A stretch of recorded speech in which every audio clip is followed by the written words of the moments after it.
Okay, hello and welcome to this session on requirement gathering and documentation. My name is John. I'm a business analyst and product owner, and I'm going to be delivering today's session. So what we're going to cover in this session is very simple. First of all, we're going to look at understanding requirement gathering, what it is, what it means, what it entails. We're also going to be looking at elicitation techniques. We'll also be looking at formulating effective questions and also touching on the different types of documentation that's used for requirements gathering, and also looking at the requirements gathering process. After that, I will quickly dive into a case study where we'll look at an example of a real life project. And at the end of the session, I'll open up the floor for any questions and answers. Right. So first of all, let's look at understanding what requirement gathering is. And the best way to do that, I want us to look at this image, this illustration that I have right here. This illustration demonstrates why requirement gathering is essential. As you can see here on the top left, this is how the customer explained it. You've got the robot with the eyes and mouth and buttons and arms and legs. How the project leader understood it. The head is connected to the body. There's no neck. How the analyst designed it. He cut it in half like a pancake. How the programmer wrote it. Now the head is upside down, but the face is the right way. How the business consultant described it. How the project was documented. Oh dear, nothing here. The operations installed is falling apart. The customer was billed for just an ankle and it was supported with a sledgehammer. And what the customer really needed was a dolly. How did we go from this explanation to delivering something completely different when the customer really needed something like this? And this is where requirements gathering comes in and where the importance of it comes in. So what is requirements gathering? Requirement gathering is the process of collecting, documenting, and understanding the needs, expectations, and constraints of stakeholders in order to define project requirements accurately. Yeah, key word is what? Accurately. So it's the process of gathering all this information in order to define a project and its requirements accurately. Okay, what is the purpose of requirements gathering? What is the reason why, as BAs, we need to conduct requirement gathering? First reason, number one, it ensures a clear understanding of the stakeholders' requirements. We now know what exactly it is that the stakeholder needs because we've gathered the requirements effectively. Number two, it enables the development of solutions that meet the stakeholders' needs. If we understand the problem, we can provide the solution, and gathering the requirements enables us to produce those solutions that meet the stakeholders' needs. Number three, it reduces the risk of miscommunication and misunderstandings so that we don't end up with a robot when we need a dolly. Requirement gathering, purpose of it. And it also forms the foundation for successful project planning, project design, and also project implementation. Okay. So what are the benefits of requirements gathering? Why is it that requirement gathering is beneficial to any team, any agile team? Number one, it will increase your stakeholder satisfaction. Happy stakeholders is what we want. Number two, it will give you improved project outcomes and also success rates. It will minimize your rework and cost overruns, and also give you enhanced communication and collaboration amongst your stakeholders. Now, let's move on. We're going to go to the elicitation techniques. Now, if you're anyone like me that didn't know what the word elicitation even meant before, here is a definition for us. Elicitation, the noun form of elicit. And elicit means to evoke or to draw out a reaction, an answer, or fact from someone. So as a BA, we are evoking, we're drawing out reactions, we're drawing out answers, we're drawing out facts from someone in this case being stakeholders. We're drawing out those answers, drawing out those facts. They can't, when we're asking certain questions, they're not just ordinary questions like, how are you, how you doing? We'll get into the questions, the type of questions we ask, but it's about drawing out and evoking those answers that we need. So we're gathering the requirements. Now, stakeholders think that gathering requirements is as easy as picking apples from a tree. Just come and sit down and have a workshop with me, or have an interview with me, or have a brainstorming session with me, and gather my requirements in 15 minutes, and you will know exactly what it is that I need. However, it doesn't necessarily work like that. And how requirement gathering really works is like finding diamond. It's like finding gold. It's like finding treasure. It's something which you have to work on. It takes a skill, and there are different elicitation techniques that we use so that we can gather requirements effectively. So no, stakeholders is not as easy as picking an apple from a tree and just collecting them and smiling and skipping like this gentleman here on the left. It's really about finding that diamond, finding that treasure, finding those answers, facts, and reactions so that we can understand what exactly it is that the project needs. Right, so we're going to look at the elicitation techniques, and I will then go into each one of these and give an explanation as to how they are better understood. So what's the first elicitation technique? Number one, interviews. We're going to look at that, the interviews that you hold with your stakeholders. Number two, workshops. Number three, brainstorming. Number four is observation,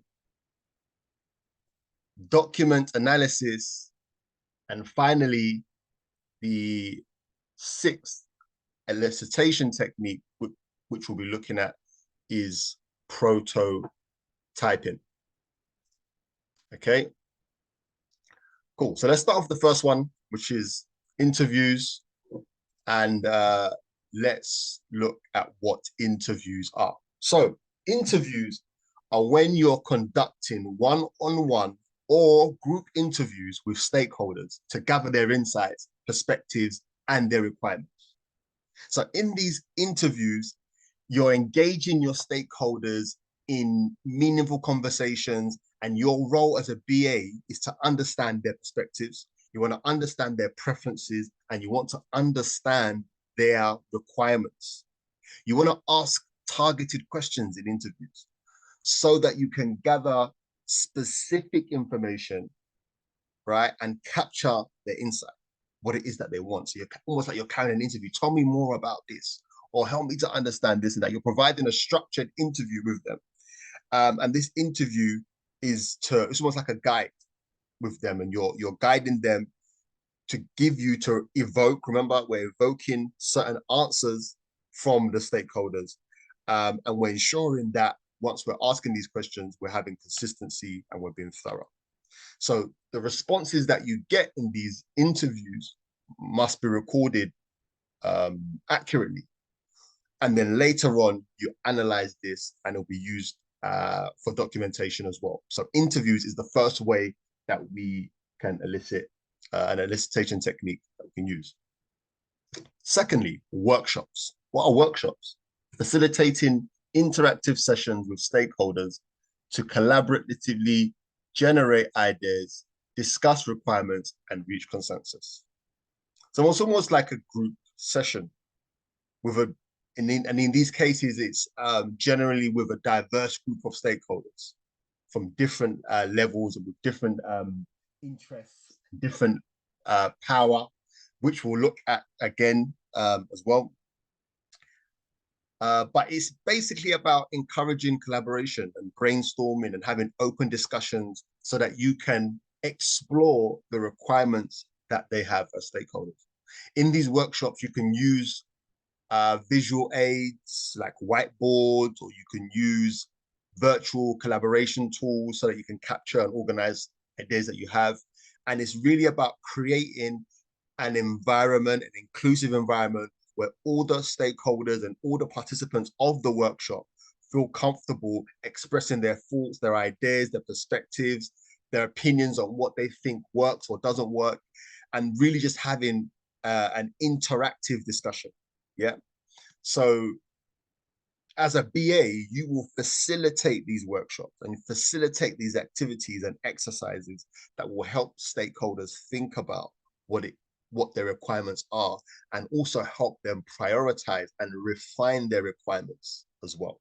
Okay, so that's workshops. The next one, brainstorming.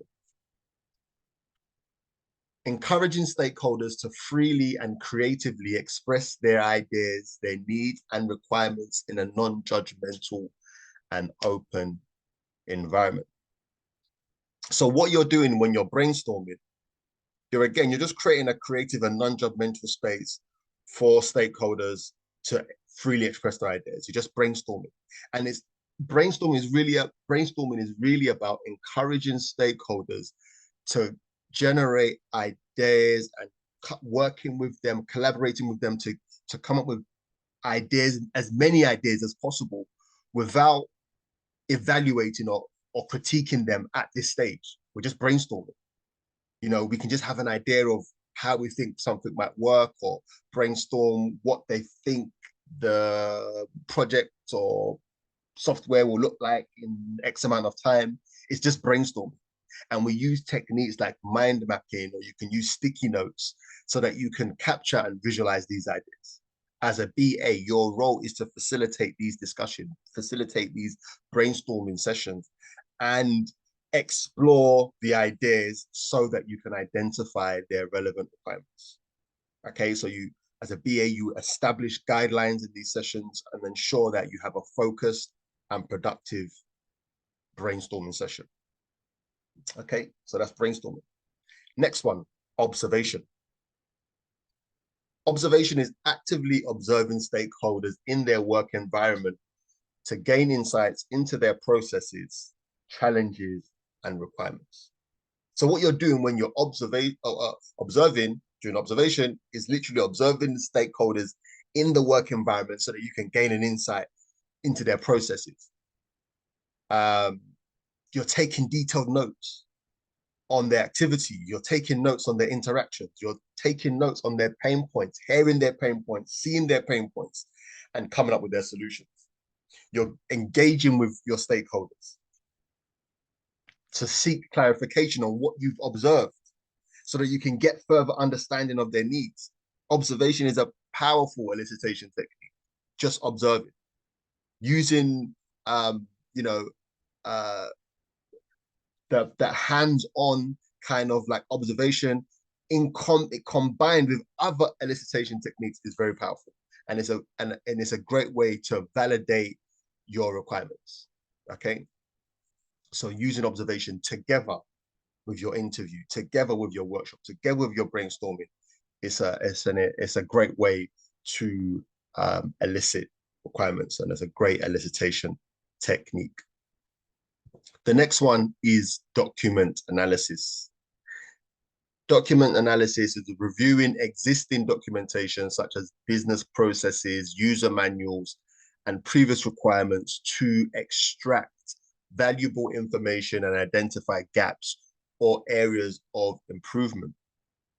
Okay, so you're looking at their current documentation, that as is state of the business, identifying gaps, looking for inconsistencies, and as well looking for opportunities of improvement. Okay, so as a BA, you're extracting some valuable information, extracting valuable insights so that you can support yourself as when you're doing your requirement gathering, and you're analyzing how the existing processes work and the existing procedures, and you're gathering your requirements and making sure, obviously, that they're in alignment with the stakeholders' needs and also the project goals. You must note down and document any findings that you have and any potential changes that are required for future reference. So you're using your own documents to document the documents that you are documenting. Okay, you're reviewing those existing documentation that the business has, and reviewing their existing processes, and looking for opportunities of improvement. Last but not least, prototyping. What is prototyping? Prototyping is simply creating mock-ups or prototypes or any visual representation to gather feedback, validate requirements, and refine the understanding of the stakeholders' needs. Okay, so you're using prototyping tools or software like Balsamiq or Figma to develop, interactive models that stakeholders can interact with, or it can be wireframes. And you're using these wireframes or these prototypes to gather feedback from stakeholders so that you can, again, validate the requirement. Are you sure this is what you want? Do you really want a robot? Do you want the head upside down? Do you want the legs like this? Or is it that you want a dolly? Okay, so you're continuously improving the prototypes based on the stakeholders' input and the stakeholders' verification. And you're also capturing and documenting the final requirements based on the refined prototype. So prototypes change, but they change with the stakeholders' input. And it's a continuous thing, and they get improved. And that we use it as a basis to validate what the requirement is. Okay, let's moving on. Let's look at now formulating effective questions. Now, with formulating effective questions, one thing we have to understand as BAs is that there are 6 types of questions that we ask, okay? And we're going to look into those 6 types of questions, what they are, and I'll give you examples of these questions as well, okay? So the first type of question that we have are open-ended questions. Open-ended questions. What are open-ended questions? Open-ended questions are questions that you ask that encourage the stakeholder to provide a detailed response, and it's a question that enables or encourages the stakeholder to elaborate on their thoughts, what they think. So you start with words like what or how or tell me about, so that you can prompt them to give you some more expansive answers. So an example of an open-ended question is something like, what are the key challenges that you're facing in your current process? Okay, now you're going to get a response. It's an open-ended question. Okay. Next is a closed-ended question. A closed-ended question is simply a question that is looking for some specific information with brief and focused answers. So usually it's a yes or a no or a maybe or sometimes. And the answers to this is like a limited set of options that you have. Okay. So it's a closed-ended question, simple answer. So for example, does the software you use or the system that you use right now able to generate reports in real time? Yes or no? So yes or no question. If it's yes, great, we note that down. The system that they're currently using enables them to generate reports in real time, or no, doesn't allow them to generate reports in real time. Now, those are closed-ended questions. So these are the types of questions that we ask. First, open-ended. Second, closed-ended. Next type of question that we ask is probing questions. Okay, probing questions. What are probing questions? Probing questions are questions that dig deeper to clarify any incomplete requirements or something that's ambiguous. So we're digging deeper. We're trying to seek more detailed explanations or seek more examples so that we can gain a comprehensive understanding, right? So we're seeking more, we're probing to find out more. So for example, an example of a probing question would be, Can you provide me an example of when this requirement would be applicable? If I ask you for a requirement, you can say, can you give me an example of when this requirement would be applicable? We're probing questions. We're trying to clarify something that we're unsure of. Okay. Probing, digging deeper to clarify something that's ambiguous, so that we can get a better understanding of what it is that's been explained. Yeah. So that's the third type of question. The fourth is hypothetical questions. Hypothetical questions. So this is where we ask questions that, explore potential scenarios that could happen, or any future needs that they may anticipate. And we use those scenarios or those questions to encourage the stakeholders to consider possibilities that are going beyond their current situation. So an example of a hypothetical question that you can ask could be something like, if we were to implement this feature, how would you envision it impacting your workflow? Hypothetical question. If we were to do this, let's just say we did this, let's just say we did that, how would this affect this or that? Okay, hypothetical questions. Number 4, hypothetical questions. Okay, the next type of question is prioritization questions.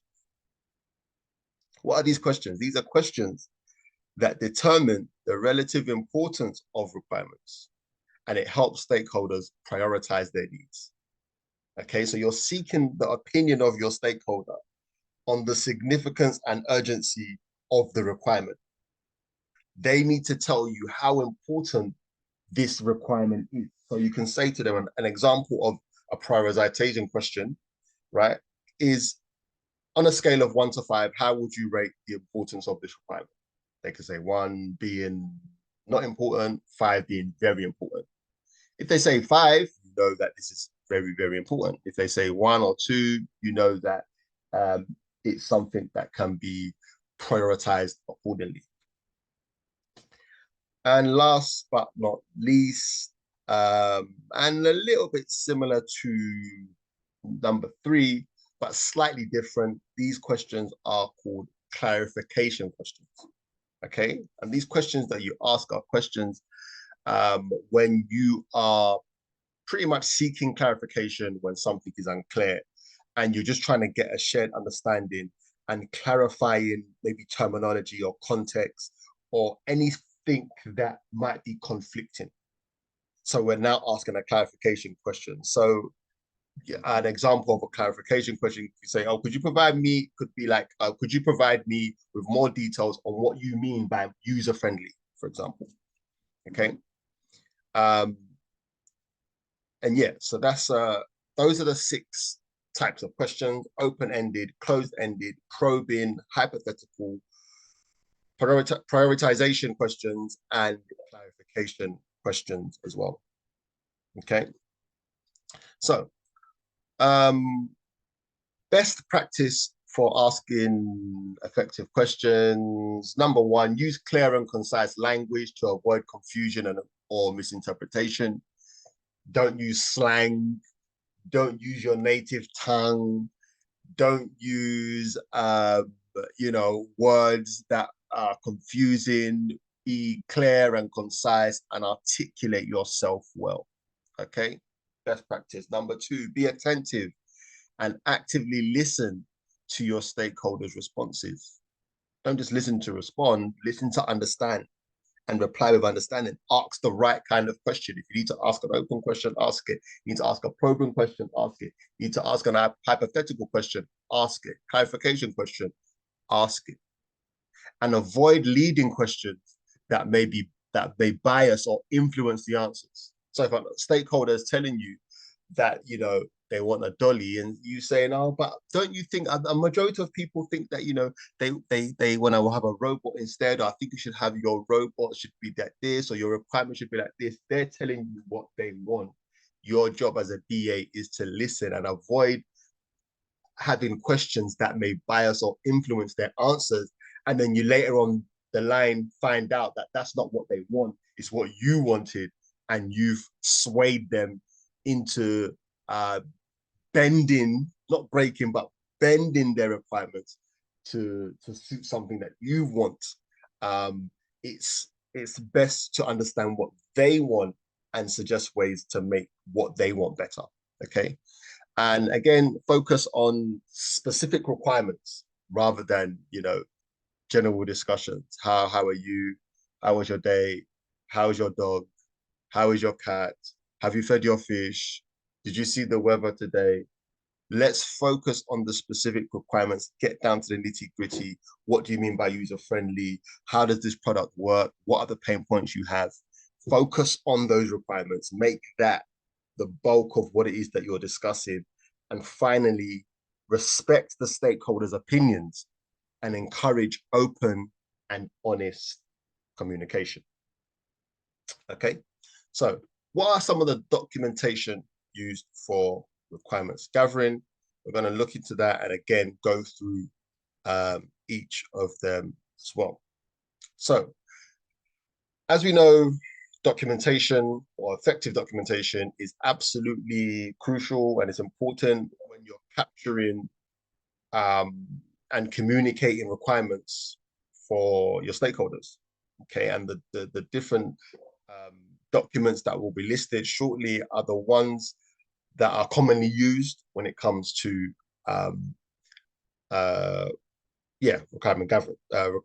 requirements gathering. Okay, so the first is user stories, and we'll be having another session entirely about user stories. But user stories, in a nutshell, they simply describe the user's goal, describes the user's action, and describes the outcome. And it focuses on the user's perspective so that we can capture the requirement from the user's perspective for whatever it is in a concise and understandable format. Very small, short, concise, understandable. And it serves as the basis of planning for your development. Okay. So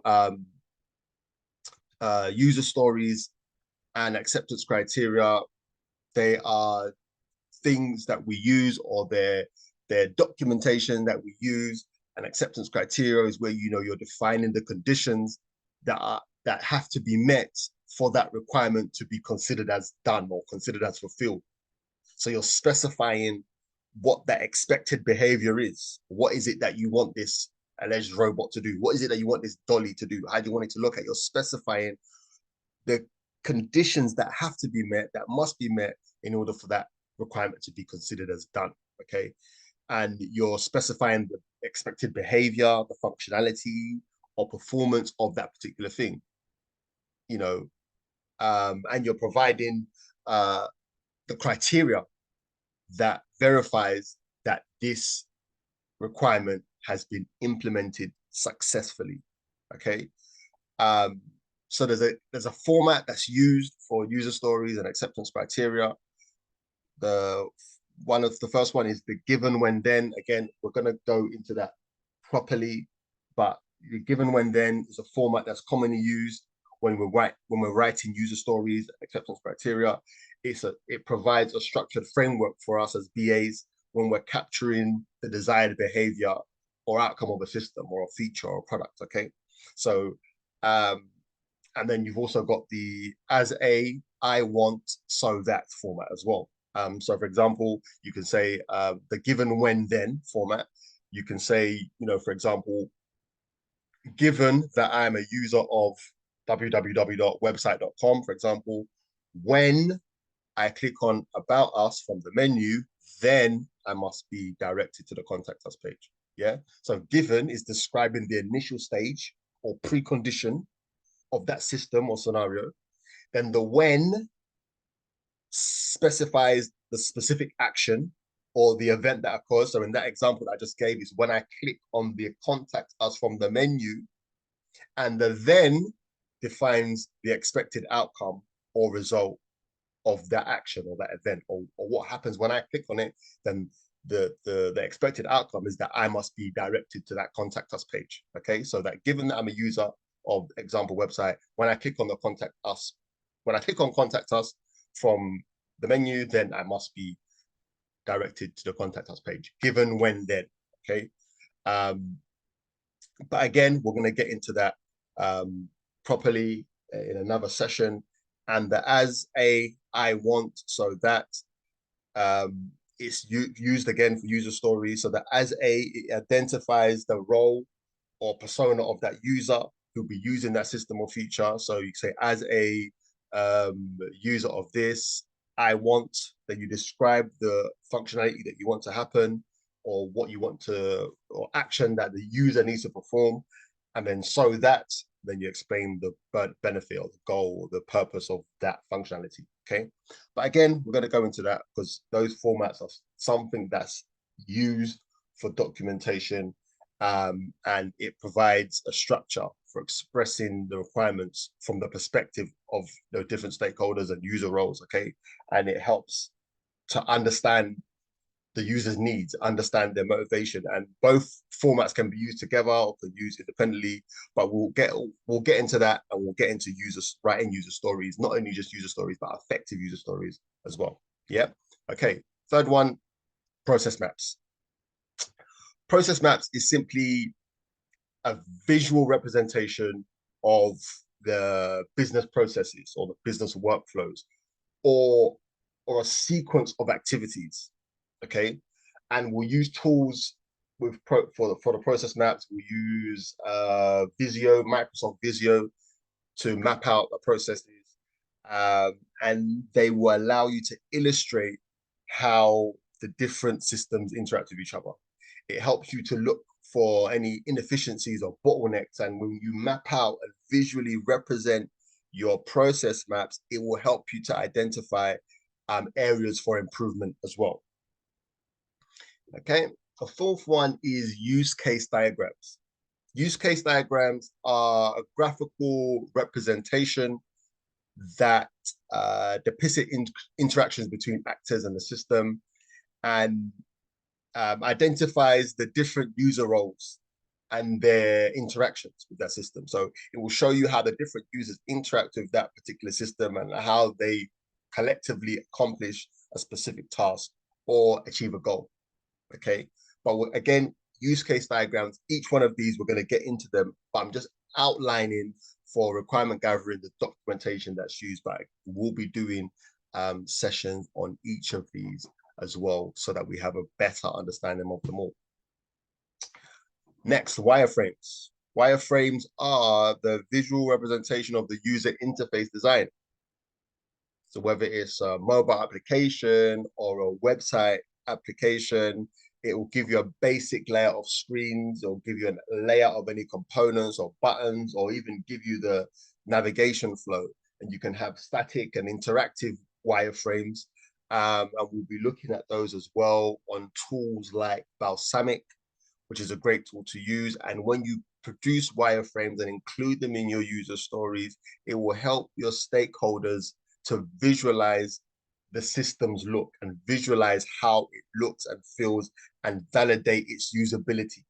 Okay, so that's why wireframes are important, and it's a document used for requirement gathering. Next is a requirements catalog, which is simply a structured collection of documented requirements, and it will just include all the details like a requirement ID, include the source, include the priority, include the status, and it almost serves like as a central reference point for stakeholders, developers, and testers. This is a requirement, and in the catalog you can find all the details about that requirement, how important it is, the status of it, the description of it, and yeah, like I said, it's a central point for the entire team to see what's been agreed. Okay, and last but not least, and again a little bit similar, but a requirements numbering document. It is simply a document where you're assigning unique numbers or identifiers to each requirement. And it just helps with organizing or for referencing throughout a project lifecycle.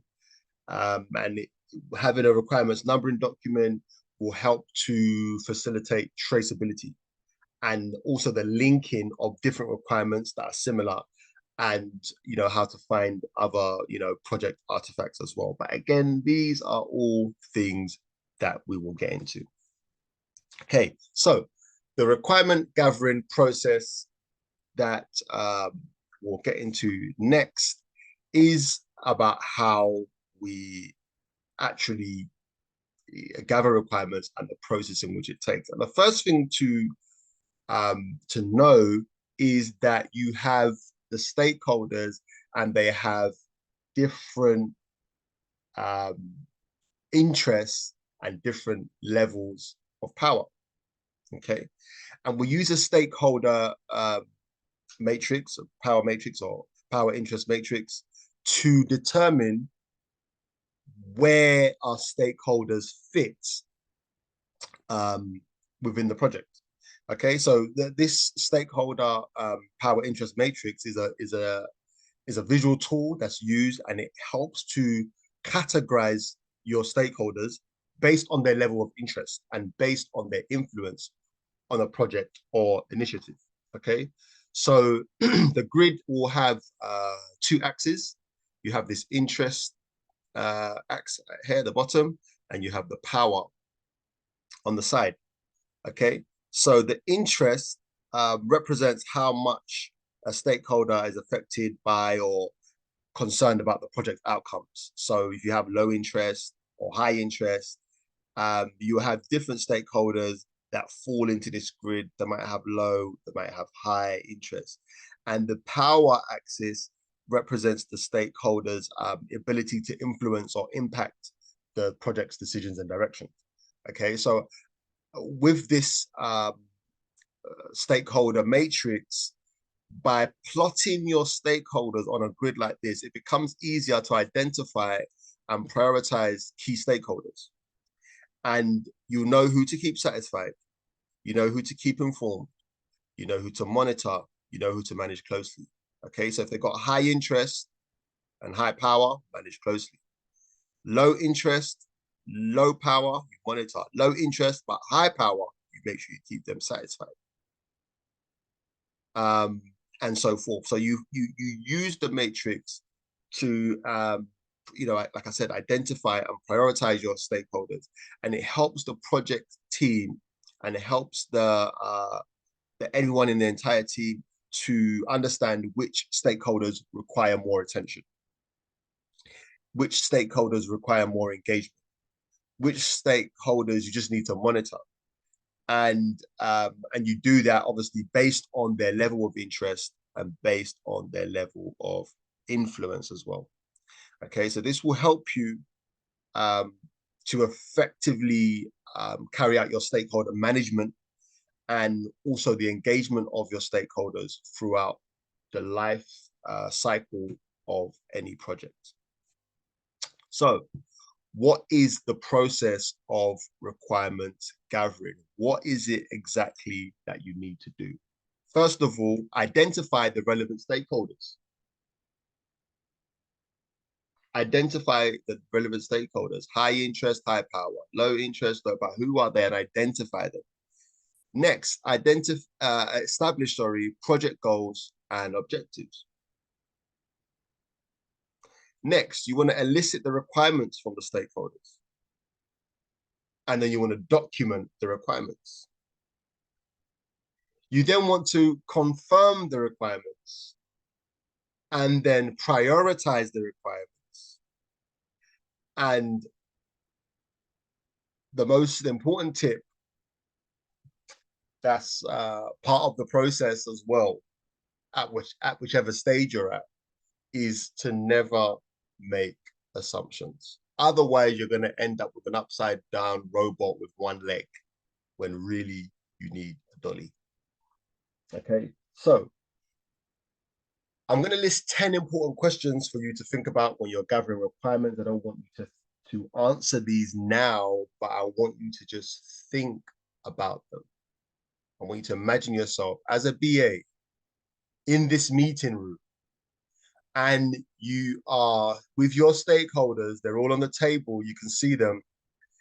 And when you're gathering requirements, obviously it's important not only to ask your stakeholders questions, but also to ask yourself questions. And you need to ask yourself questions that are relevant and questions that will guide you and help you to structure the process of what it is you're doing. So there's 10 questions which I'm going to list here, and that can help you to gather the requirements effectively. These are questions that you ask yourself.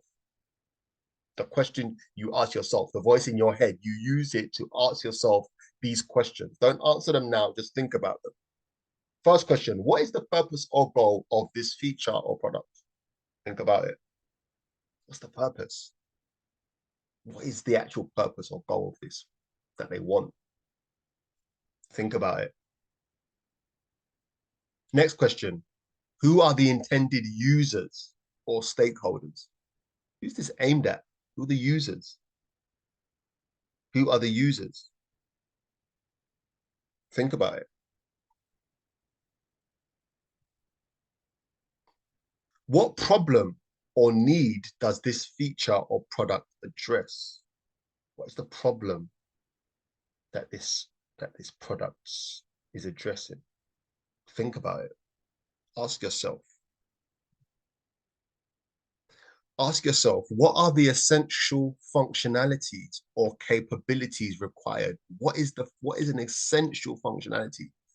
What's the MVP? What is the non-negotiable functionality that must be there? Essential.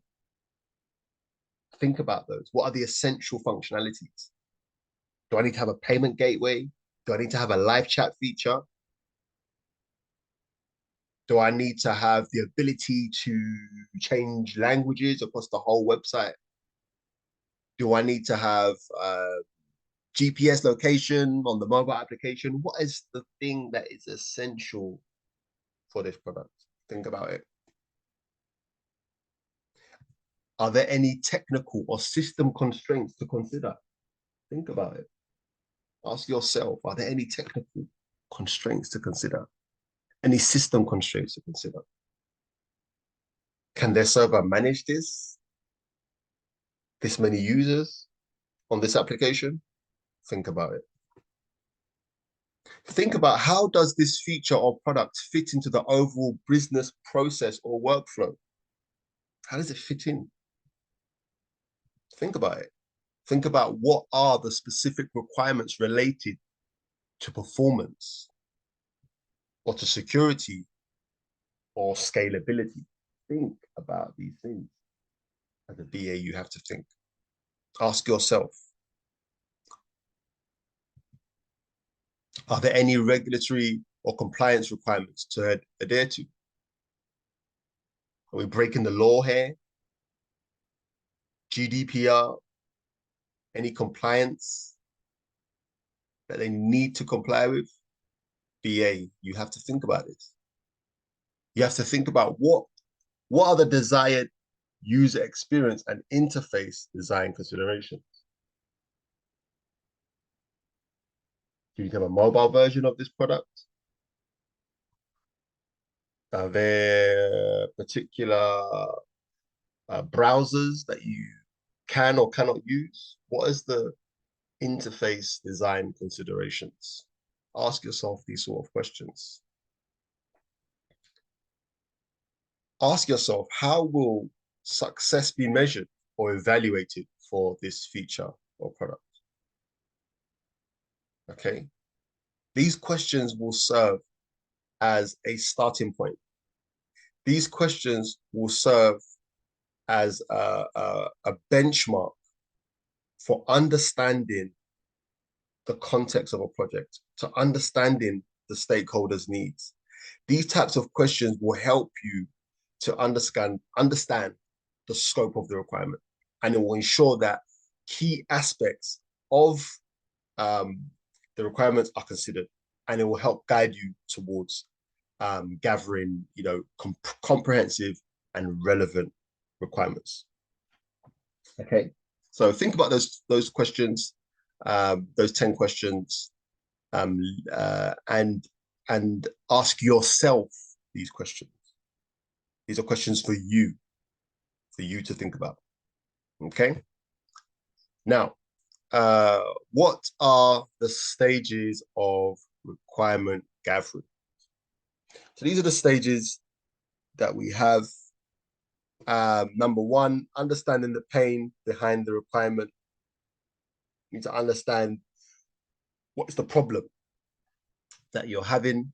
And number two, you want to eliminate language ambiguity, any sort of complex terminology, simplify it, articulate yourself well, speak in layman terms, and be relatable with your stakeholders.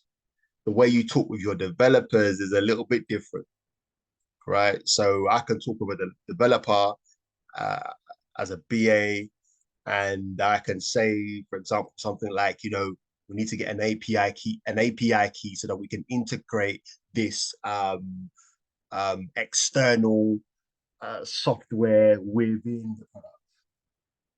You say that to your stakeholders, they'll think you're talking Chinese. With them, you're simply saying that you are um, creating a form on the website where users will be able to enter their email address and sign up to a newsletter. Yeah, simple. You're eliminating all that funky language and using terminology that stakeholders understand, but at the same time able to translate that to the rest of the team effectively without missing anything and gathering the requirements properly so that you don't end up with an upside down robot. Yeah. Next, you want to identify corner cases. What are corner cases? In simple terms, a corner case, when it comes to requirement gathering, it refers to a rare or unusual situation that may occur, okay, when something has been developed. So like an exceptional or a special scenario that's not common, but something that at the same time still needs to be considered. Yeah. So for example, imagine you're building a mobile app for weather updates. Yeah. Mobile app for weather updates. And obviously most of the time this will work perfectly fine and it will show you accurate weather information. Yeah. However, a corner case could be that when the app needs to handle an extremely high or extremely low temperature that goes beyond what's typically expected, that unusual temperature reading is not something that happens regularly. Okay, but the app should still be able to handle it correctly. Okay, so a corner case, for example, is like it is an out of the ordinary situation that requires a special attention or specific requirement to ensure that the system operates and functions properly, even in those rare circumstances. Okay, so by considering and thinking about those corner cases, you can make sure that that system or product is reliable and performs well in different scenarios, including ones that are like less common. Yeah. So pain point, eliminate language ambiguity, simply speaking layman terms, identify corner cases. What's next? Write the user stories, given, when, then, as a so that I want. We spoke briefly about that. And then we are creating our definition of done, the fulfilled outcome. What is classed as done? The definition of done. We're creating that definition of done. Okay, so moving on, we are going to look at a case study. I'm going to give you time to look at a real life scenario and start thinking about how you will gather requirements for this case study. So what is this case study about? This case study is about S2F cleaning. What is S2F cleaning? S2F cleaning provides end of tenancy cleaning services exclusively to estate agents, landlords, and vendors. Okay, the business has been operating in London, but has been expanding its services to other areas, including Glasgow, Sheffield, Manchester, and Kent. Looks like they're making money. What else? The business began outsourcing work to other partners in the same industry when the workload was not effectively managed due to the lack of cleaning operatives and equipment. So it sounds like they had more business than they could handle. And it's enabled the business to upscale the amount of work that is carried out whilst earning a commission for outsourcing. So the ability to broker jobs put the business at an advantage, and this is the basis of the revised business model. The business is currently brokering approximately 40% of the work that they receive. The business has also introduced additional related services to their clients and has long-term goals to be operating in every city in the UK. Okay. The services that the business offer now include end of tenancy cleaning, property staging. So they're dressing up properties that are empty and preparing them for buyers or renters.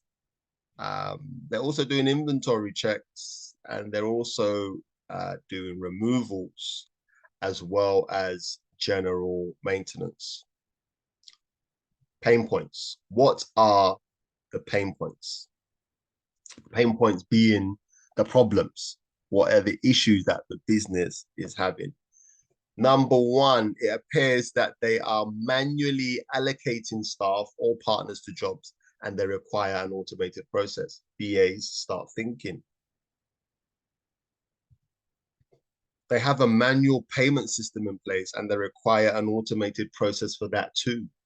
They're putting in sort code and account numbers manually every week to staff and partners, and they need to automate this process. What else? It appears the business want to refine their recruitment strategy for staff and streamline their onboarding process for new cleaning staff. The business also wants to analyze their market of estate agents in each city and prepare financial and operational forecasts. I want to look at the data that they have, data analysts, and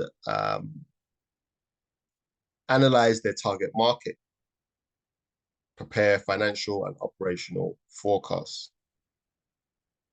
The business is open to suggestions on how the current website can be improved, and the business wants to have the forms on the website working properly and directed to the appropriate mailbox. So you need to write effective user stories that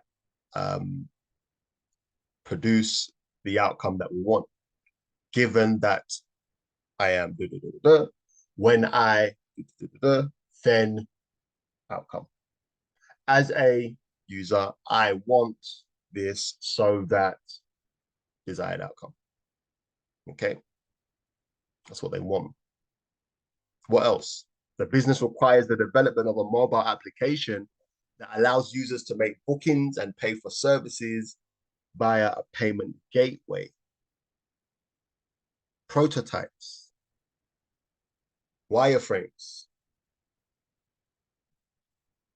Think about it. What else do they want? The business requires the development of a second mobile application that is integrated with the first and allows staff or partners to accept or decline bookings and manage and receive payments. Question: how will you gather the requirements for this project? Don't answer now, but something to think about. I've not run out of words, but I've slightly run out of time. What the time box is for 1 hour. And we've come to the end of this session. We'll be taking the Q&A at the end.